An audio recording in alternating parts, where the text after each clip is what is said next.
আজ আমরা দুই ধরনের ব্যক্তির বিষয়ে কথা বলবো। প্রথমজন হলেন যে প্রয়োজনের থেকে অনেক বেশি পরিমাণ ধন উপার্জন করে থাকেন। তার কাছে ততটা ধন থাকে যতটা তার প্রয়োজনও নেই, তারপরেও আরও ধন উপার্জন করতে চেষ্টা করতে থাকেন। সকল সম্ভব চেষ্টা করেন, সকল সম্ভব কর্ম করেন, তা সে উচিত কর্ম হোক বা অনুচিত, তাতে তাদের কিছুই যায় আসে না। তারা শুধুই এই সংসারের সকল সুখ ভোগ করতে চান, সকল স্বাচ্ছন্দ্য লাভ করতে চান। আজীবন তারা প্রচেষ্টাই করতে থাকেন। এবার এই করতে গিয়ে তারা ভারাক্রান্ত হয়ে সমস্যার সম্মুখীন হন। এনাদের সমগ্র জীবন এই চেষ্টাতেই চলে যায়, জীবন যাপন করার বদলে। অন্যদিকে আরেকজন ব্যক্তি, যিনি জানেন তার প্রয়োজন কতটুকু আর শুধুমাত্র সেই পরিমাণ ধন অর্জন করেন, তার থেকে বেশি একটুও নয়। উনি যদি দুবেলা খেতে পান, মাথা গোজার ঠাঁই পেয়ে যান, সেটাই পর্যাপ্ত। তাতেই তিনি আনন্দে জীবন যাপন করেন, না কোনো বৃথা চিন্তা করেন, না কোনো বৃথা কষ্ট করেন। এবার আমি আপনাদের জিজ্ঞেস করব, এই দুই ব্যক্তির মধ্যে আপনি কোন ব্যক্তি হতে চাইবেন? বেশিরভাগ মানুষ এটাই বলবেন যে আমরা সেই দ্বিতীয় মানুষ হতে চাই যারা সন্তুষ্ট। কিন্তু যদি মন দিয়ে দেখেন, আপনিও সেই কর্মই করছেন যা প্রথম ব্যক্তি করেন। আপনারা সবসময় চেষ্টা করে চলেছেন, এটাও লাভ করতে হবে, ওটাও লাভ করতে হবে, আমার এটারও প্রয়োজন, ওটারও প্রয়োজন। আপনি অনেক কিছু লাভ করেছেন, কিন্তু প্রশ্ন এটাই যে আপনার কি সেই সব কিছুর প্রয়োজন রয়েছে? এর উত্তর আপনার অন্তর্মনে রয়েছে। আপনার মন জানে যে আপনার প্রয়োজন কতটুকু। সেখানে গিয়ে দেখুন। সন্তুষ্টি মানুষকে আনন্দ দেয়। মানুষ যতটা সন্তুষ্ট হবে, ততটাই সে আনন্দ লাভ করবে। এবার আপনাকে এই সিদ্ধান্ত নিতে হবে যে আপনি কখন আর কোথায় সন্তুষ্টি লাভ করবেন, কত কিছু লাভ করার পরে সন্তুষ্ট হবেন। এই উত্তর আপনি মন থেকে পাবেন। এই সমাজের চাহিদায় জড়িয়ে নিজেকে বিভ্রান্ত করবেন না। নিজের অন্তরের এই মিথ্যে অহংবোধকে প্রশ্রয় দিতে গিয়ে যদি আপনি এরকম প্রয়াস করতে থাকেন, তাহলে জীবনযাপন কখন করবেন? থেমে যান, শান্ত হয়ে যান, নিজের অন্তর মনে নিমজ্জিত হয়ে দেখুন যে সন্তুষ্টি কোথায়। এই সন্তুষ্টি লাভ করুন। এই মন প্রসন্ন হয়ে বলবে, রাধা রাধা। সিংহকে বনের রাজা বলা হয়। অত্যন্ত শক্তিশালী হয় সে, তার পরিবারও খুব বড় হয়। কিন্তু যদি এমন হয় যে সিংহের পরিবারে নিজেদের মধ্যেই কলহ সৃষ্টি হয়, যদি তারা নিজেরাই লড়তে থাকে, তাহলে কি হবে? সিংহকে মেরে তার পরিবারকে মেরে ফেলে শেয়াল বনের রাজা হয়ে উঠবে। এবার এই কথা শুধুই সিংহের উপর প্রযোজ্য নয়, বরং প্রত্যেকটি ব্যক্তি, প্রত্যেক পরিবার, প্রত্যেক সম্প্রদায়, প্রত্যেক রাজ্যের ওপর প্রযোজ্য হতে পারে। পরিবারে যদি মতভেদ বেড়ে যায়, তাহলে সেই পরিবার ভেঙে যেতে পারে। ইতিহাস এই বিষয়ের সাক্ষী। যদি সমাজের মানুষ নিজেদের মধ্যেই লড়তে থাকেন, তাহলে কেউ রাজা হতে পারেন না, বরং অন্য কেউ সেই কলহের সুযোগ নিয়ে নিজে রাজা হয়ে বসেন। একতার গুরুত্ব বুঝতে শিখুন। ঘুরে ফিরে বিষয়টা এসে দাঁড়াচ্ছে সেই ভালোবাসায়। কারণ ভালোবাসাই হলো সেই যা সকলকে একসাথে বেঁধে তাদের আনন্দে রাখতে পারে। প্রেমের থেকে বেশি শক্তিশালী আর কিছুই নেই।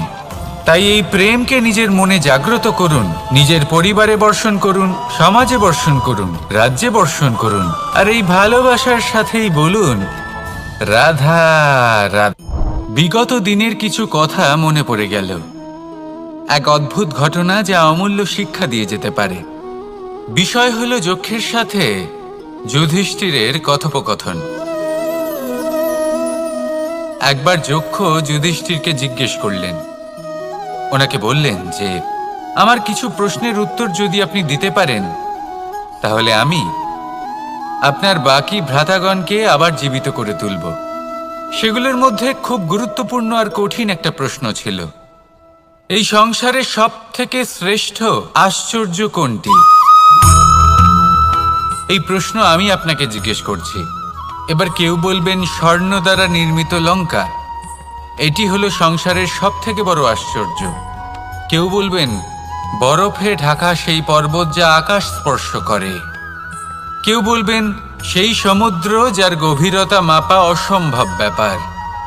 কেউ বলবেন সেই বায়ু যা আমরা দেখতে পাই না, কিন্তু তা আমাদের জীবন দান করে। সংসারের সব থেকে বড় আশ্চর্য কি, সেই প্রশ্নের উত্তর যুধিষ্ঠির দিয়েছিলেন, আর তা ছিল শ্রেষ্ঠ উত্তর এবং উচিত। উনি বলেছিলেন যে সংসারে প্রতিদিন কোনো ব্যক্তি জন্ম লাভ করেন আর কোনো ব্যক্তি মৃত্যুও লাভ করেন।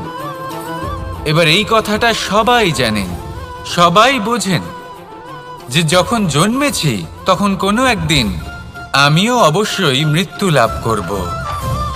এবার যখন এই কথা প্রত্যেকটা মানুষ জানেন, তখন কেন প্রত্যেক মানুষ এই চিন্তায় থাকেন, এই নিয়ে কষ্ট পান, এই নিয়ে ব্যাকুল হয়ে থাকেন যে উনি একদিন মৃত্যু লাভ করবেন, তার থেকে দূরে পালাতে চেষ্টা করেন। বলেন যে আমি মৃত্যু লাভ করতে চাই না। কেন? যেখানে কোনো না কোনো দিন এটা অবশ্যই হবে। এ হলো ব্রহ্ম সত্য। এই যে ব্যাকুলতা, এই ভয়, এই যন্ত্রণা, এই চিন্তা তার মনকে বাঁচতেই দেয় না, এই জীবন অনুভবই করতে দেয় না। সেই জন্য এই চিন্তা, ব্যাকুলতা, ভয় এসবের কি লাভ? কোনো লাভ নেই। সেই জন্য যতক্ষণ জীবনযাপন করছেন প্রত্যেক মুহূর্ত যেন শ্রেষ্ঠ হয়, আনন্দময় হয়, প্রেমের দ্বারা পরিপূর্ণ হয়, সেই চেষ্টা করুন। চেষ্টা করুন যাতে আপনি যে কাজ করছেন তার দ্বারা যেন অন্যের মঙ্গল হয়। এই প্রচেষ্টাই আপনার জীবনকে প্রসন্নতা আর প্রেম দ্বারা ভরিয়ে তুলবে। এই মন সুপ্রসন্ন হয়ে বলবে রাধা রাধা। এই সংসারে সব থেকে ভয়ানক এবং গভীর অন্ধকার কোনটা? সেটা যখন মেঘ সূর্যকে ঢেকে দেয় এবং সংসার অন্ধকারাচ্ছন্ন হয়ে ওঠে, নাকি তখন যখন সূর্যাস্তের সময় ঘনিয়ে আসে, সূর্য ঢলে যায় এবং এই সংসারে অন্ধকার ছেয়ে যায়, নাকি সেই অমাবস্যার রাত্রি যখন চতুর্দিকে ঘন অন্ধকার থাকে এবং চন্দ্রমার প্রকাশ কোথাও থাকে না? না, এই সংসারে সব থেকে বেশি ভয়ানক অন্ধকার হলো মানসিকতার অন্ধকার। মানসিকতা খুব গভীর একটা বিষয়। এই মানসিকতাই সত্যের রূপ ধারণ করে এবং আমাদের এই মানসিকতা এবং বিবেকে একটা সূর্য থাকে। যদি আমরা এটা জীবন থেকে বের করে ফেলি, তাহলে নিরাশা, হতাশা, অসফলতা এর এমন এক ঘন অন্ধকারে আমরা ফেসে যাব যে তার থেকে বাইরে বের হওয়া প্রায় অসম্ভব ব্যাপার হয়ে দাঁড়াবে। বড়ই কঠিন হয় সেই সময়। সেই জন্য ইতিবাচক মনোভাব থাকা খুব প্রয়োজনীয়। এটা ভাববেন না যে এটা আমার সাথে কেন হলো, এই সমস্যা কেন এলো, ওই ব্যক্তি আমার সাথে এটা কেন করলেন। এটা ভাবুন যে আমি জীবনে যে পরিস্থিতিতে দাঁড়িয়ে আছি তার থেকে আমি ঠিক কিভাবে বাইরে বেরোতে পারবো। যতই ঘন অন্ধকার থাকুক না কেন, খুব ছোট একটা প্রদীপের প্রকাশ আমাদের পথপ্রদর্শক হয়ে দাঁড়াতে পারে। আর আমাদের জীবনে এই ছোট্ট একটা প্রকাশ হলো আশা। এই আশার একটি কিরণ আমাদের অত্যন্ত গাঢ় অন্ধকারেও পথ দেখাতে পারে। তাই এই আশাকে সব সময় মনে প্রজ্বলিত করে রাখুন। গাঢ় থেকে গাঢ় অন্ধকারের সাথে, কঠিন থেকে কঠিনতর সমস্যার সাথে লড়াই করুন, সামনে এগিয়ে চলুন, আর আমার সাথে ভালোবেসে বলুন রাধা রাধা। পায়েস হলো আমার বিশেষ প্রিয়। এর মধুর স্বাদ মনকে প্রফুল্ল করে তোলে। ছোটবেলায় মা আমার জন্য পায়েস বানাতেন এবং আমাকে বলতেন যে গরম থাকতে থাকতে খেয়ে নে কানাই, ঠান্ডা হয়ে গেলে ভালো লাগবে না। কিন্তু আমিও দুষ্টু ছিলাম, ঠান্ডা হওয়া পর্যন্ত অপেক্ষা করতাম, আর ঠান্ডা হয়ে যাওয়ার পরে মার কাছে যেতাম আর ওনাকে বলতাম যে মা, পায়েস তো ঠান্ডা হয়ে গেছে, এটা গরম করে দিন। তখন মা হাসতেন আর বলতেন যে পায়েস না হয় আমি আবার গরম করে দেব কানাই, কিন্তু এর মধুর স্বাদ, সেই মিষ্টত্ব, সেই সুবাস, সেটা আবার ফিরে আসবে না। কথাটা সত্যি। আর এই সত্যটাই আমাদেরও জীবনের সত্য। আমাদের জীবনের মধুর সম্পর্কগুলি, এতে যখন কটুভাব প্রবেশ করে তখন সেই মিষ্টত্ব ফিরিয়ে আনা প্রায় অসম্ভব ব্যাপার হয়ে যায়। আপনি চেষ্টা করে সেই সম্পর্ক ঠিক করতেই পারবেন, তার জন্য অগাধ পরিশ্রম করতে হবে, কিন্তু আবার সেই মিষ্টত্ব কখনো ফিরে আসবে না। সেই জন্য আপনার জীবনের যে মধুর সম্পর্ক আছে, যতটা সম্ভব চেষ্টা করুন তাতে মিষ্টত্ব বজায় রাখতে। কটুভাব আসতে দেবেন না। আসুন আর আমার সাথে মধুর স্বরে বলুন, রাধা রাধা।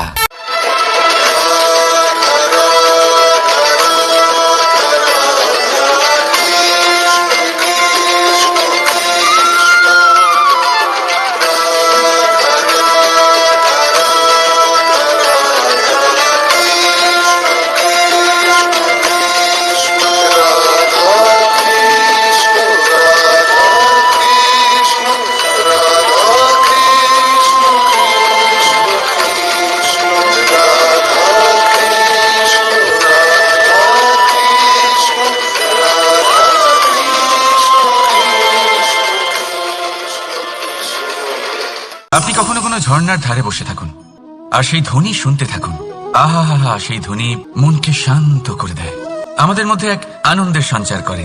একেই আমি বলি নৈসর্গিক সঙ্গীত। কখনো ভেবে দেখেছেন এই সঙ্গীত উৎপন্ন করার জন্য জলকে কত পরিশ্রম করতে হয়, কি না করতে হয়? ভেবে দেখুন সেই জল কোথা কোথা থেকে পড়েছে, কত কত পাথরের সাথে ধাক্কা খেয়েছে, কত তীক্ষ্ণ পাথরের সাথে সম্মুখীন হয়েছে, তাকে কিভাবে পার করেছে, নিজের শরীরের সাথে লেগে থাকা সেই পাথরের সাথে কিভাবে সংঘর্ষ করেছে, কিভাবে সামনে এগিয়েছে। ভাবুন, এই সব কিছু হওয়ার পরেই সেই সঙ্গীত উৎপন্ন হয়েছে। এই ঝর্ণার এই মধুর সঙ্গীত কখনো আপনার কান পর্যন্ত পৌঁছতই না যদি সেই জলের বিরোধিতা করার জন্য সেই পাথর না থাকতো। এর সারমর্ম কি হতে পারে? সারমর্ম হলো একটাই, এই সব বাধার সম্মুখীন হন, এদের থেকে দূরে পালাবেন না, কারণ এই বাধা হলো নৈসর্গিক। সবার জীবনে এই বাধা রয়েছে, তার সম্মুখীন হন, জীবনের সামনে এগোন। আর আপনিও নিজের ভেতর থেকে সৃষ্টি করুন এই নৈসর্গিক সঙ্গীত, আর এই সংসারে ছড়িয়ে দিন শান্তি আর প্রসন্নতা। রাধা রাধা। অনেকে আমাকে অনেকবার জিজ্ঞেস করেছেন যে কানাই, রুক্মিণী হলো তোমার অর্ধাঙ্গিনী, তাহলে কেন ওর এই যাত্রা এত কঠিন হলো? কেন তোমার এই অগাধ অখণ্ড ভালোবাসা পাওয়ার জন্য ওকে এত কঠিন পরীক্ষার সম্মুখীন হতে হলো? আসুন আমি আপনাকে একটা কথা বোঝাই। অগাধ অখণ্ড ভালোবাসার এই পথ, তা তো কঠিনই হবে। এবার এরকমই এক যাত্রা করতে হয়েছে রুক্মিণীকে, পরিশুদ্ধ ভালোবাসা বুঝতে পারার যাত্রা। এমন ভালোবাসা যা কিনা ক্রোধ, ভয়, মোহ, অধিকার, অহংকার, হিংসা, এই সমস্ত বিকারের ঊর্ধ্বে। এবার এই যাত্রায় ওকে সাহায্য করবে রাধা। আর শুধু তাই নয়, আমি আপনাকে বলি, সংসারের প্রত্যেক নারী এই যাত্রা করে থাকেন। এবার যে নারী এই যাত্রার শেষ পর্যন্ত পৌঁছতে পারেন, তিনি এক উচ্চ স্তরে পৌঁছে যেতে পারেন, যেখানে তাকে বলা হয় অর্ধাঙ্গিনী। রাধা রাধা।